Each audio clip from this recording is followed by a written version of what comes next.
கசிந்திருக்கும் ஜனநாயகன் படக்காட்சியிலும் இஸ்லாமியர்கள்தான் தீவிரவாதிகளா? இதுதான் தங்களின் அரசியலா? எப்போதுதான் மாறும் இந்த மனநிலை என இயக்குனர் அமீர் கேள்வி எழுப்பியுள்ளார். விஜய் நடிப்பில் உருவாகியுள்ள ஜனநாயகன் படக்காட்சி கசிந்த நிலையில் அதில் இஸ்லாமிய வெறுப்பு காட்சிகள் இடம்பெற்றுள்ளதாக சர்ச்சை எழுந்துள்ளது. விஜய் நடிப்பில் உருவான ஜனநாயகன் படம் சென்சார் பிரச்சினை காரணமாக தற்போது வரை வெளியாகவில்லை. வினோத் இயக்கியுள்ள ஜனநாயகன் திரைப்படம் பொங்கல் பண்டிகையையொட்டி திரையரங்குகளில் வெளியாகும் என அறிவிக்கப்பட்டது. ஆனால் சென்சார் சான்றிதழ் பிரச்சினையால் படம் வெளியாகவில்லை. ஜனநாயகன் படத்தை கேவிஎன் புரோடக்ஷன் நிறுவனம் தயாரித்துள்ளது.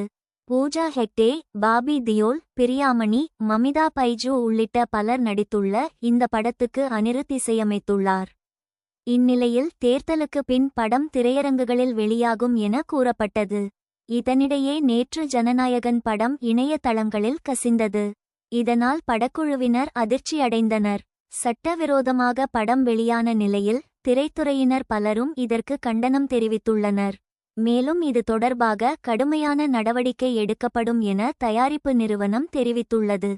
ஜனநாயகன் படக்காட்சிகளை யாரும் சமூக வலைதளங்களில் பகிர வேண்டாம் என படக்குழு கேட்டுக்கொண்டுள்ளது. ஜனநாயகன் படத்தில் இஸ்லாமியர்களுக்கு எதிரான காட்சிகள் இருப்பதாகவும் இஸ்லாமியர்களை தீவிரவாதிகளை சித்தரிப்பதாகவும் பலரும் சமூக வலைதளங்களில் கருத்து தெரிவித்து வருகின்றனர்.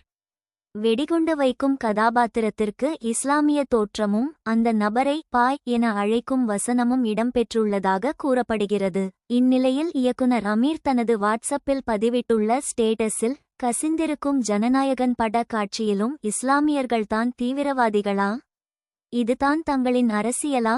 எப்போதுதான் மாறும் இந்த மனநிலை என கேள்வி எழுப்பி பதிவிட்டுள்ளார். முன்னதாக விஜய் நடிப்பில் வெளியான துப்பாக்கி திரைப்படத்தில் இஸ்லாமியர்களுக்கு எதிரான வெறுப்பு பிரச்சாரம் இடம்பெற்றிருந்ததாக கூறி இஸ்லாமிய அமைப்புகள் போராட்டம் நடத்தின. அதைத் தொடர்ந்து பீஸ்ட் படத்தில் இஸ்லாமியர்களை தீவிரவாதிகளாக காட்சிப்படுத்தியிருந்ததற்கு கண்டனங்கள் எழுந்தன. தற்போது விஜய் அரசியல் களத்திற்கு வந்துள்ள நிலையில் ஜனநாயகன் படத்திலும் அப்படியான காட்சி இடம்பெற்றிருப்பதாக கூறப்படுவது சலசலப்பை ஏற்படுத்தியுள்ளது.